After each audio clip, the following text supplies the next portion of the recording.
bandang ano daw yung mga sa bridges, ano, mga tinatawag nating mga tulay dito sa area ng Clark ay may dalawang tulay dito na halos paahon, ano.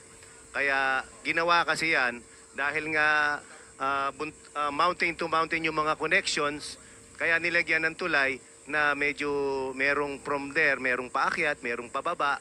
So rolling terrain talaga ito with low level climbs. Alam mo, itong mga ganitong mga speed partner, pwede pa tayo sumama dito. Masaya pa yan. Gusto natin yan. No? At itong mga estimate natin dito, meron tumabi, meron pinatabi, meron sumali. Baka may nangyari lang ng konti sa bike or importante. We're running at about 30 kilometers per hour, no, sa mga ganitong padyakan, no, sa simula ng ating neutral zone. Medyo pag mamaya-maya lang, papainit lang, no, ng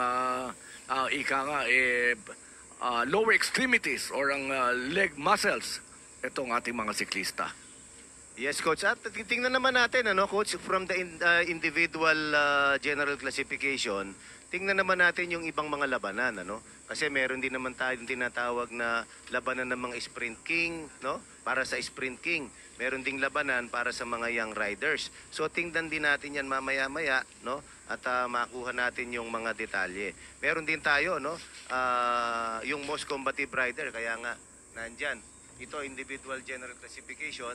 At tingnan natin naman yung mga kailangan natin para makita kung sino naman yung pwedeng bantayan sa ating mga ibang awardees, no? Katulad ng Best Sprinters Classification, ayan na, nangunguna na si Ian Kahukom ng Victoria Sports with 30 points after that two back-to-back victories sa stages na ito. We're just now 500 meters to the start at anytime now ay flag off na officially ang ating remaining riders. I think they're just now 99 from 117 dahil nga meron ng mga nabawasan. Ayan na nga, no? Again, we're still seeing our commissar, no, na si Commissar Sunshine Vallejos. Yan ang unang-una nating national and elite komisara. Babae yan. Itong si Commissar Sunshine Vallejos.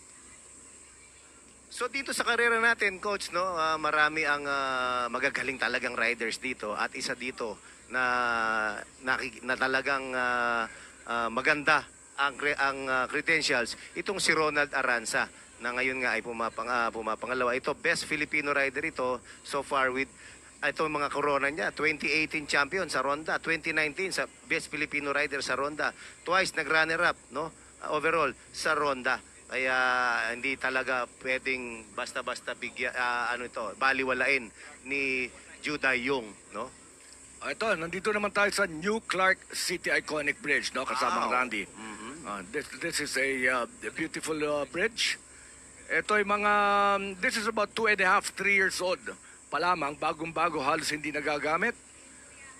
Kaya talagang isa sa mga napakaganda development na ginawa natin dito sa New Clark City. Ito daw yung talaga yung nag-connecting other facilities to the New Clark City. Parang yan yung and when you enter Clark City, ito talaga yung bridge na to ang iyong dadaanan. So yung Clark, no, was developed of course by the Americans in the 1950s. Pero itong New Clark City ngayon lamang natin dinedevelop, no? We're about to start with kilometer 0. Okay na, nagsimula na tayo. Yes, Coach, nagsimula na tayo about 1 minute ago. Ito na po ang officially start ng karera. 1 minute and 22 seconds nagsimula na po ang ating mga karista. And now, kita mo naman, nagwa-warm up na kagad. Tingnan natin mga ganitong sitwasyon, anong initial reaction, no? Meron agad kumawala from the peloton.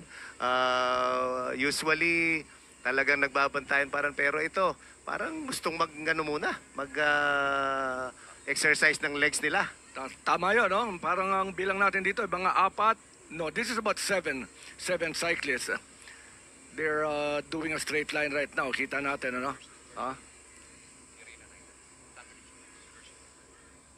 Mga Okay, taga yung first Derena two natin, Riders oh, at saka yeah. Standard Insurance, no, ang nakikita natin dito. Mhm. Na So, from this monitor, bumababa. Coach, This is about 7 cyclists. Ito, 8 na to. Ay, hindi lang pala, partner, ha? Mamaya-maya, titignan natin kung talagang kaya nilang i-sustain itong ganitong mga pace na ganito. And also from Malaysia, no, may kasama sila. So pinapantayan natin kung sino-sino yung mga nandyan, no? At dahil nga may konting ayan. Alright, ito yung nasa peloton, ano? Hindi pa nga alam ng mga nasa likod ng peloton na meron na nag-breakaway. So tingnan natin kung anong magiging action nito. And inside that peloton, ang ating overall leader na si Ju Dai Yung. Pangatlong araw na po niyang hawak, no? O actually pang-apat na tangan ang yellow jersey. At yung 4 na minuto kalamangan, nandun pa rin, ha? Yes, coach. Oo. At dito nga sa stage na to, unshaken yung ating top, yung mga leaderboard natin. With still 4 minutes, no? Hindi nababawasan. Seconds, may natatapyas. Pero ilang ano na lang ilang stages na lang tayo, no? 5, 6, 7. You do your math. You're doing your math again, partner, ha? 4 na stages, including today. Parang binilang mo pa. So, isa ito sa tinasabi nilang malamang may mangyari dahil sa pangako Hindi, nila. alam mo kanina merong interview na naganap, no? As we go 200 meters, 200 ang meters, 8 riders breakaway. Ang layo nila. Ang layo nila.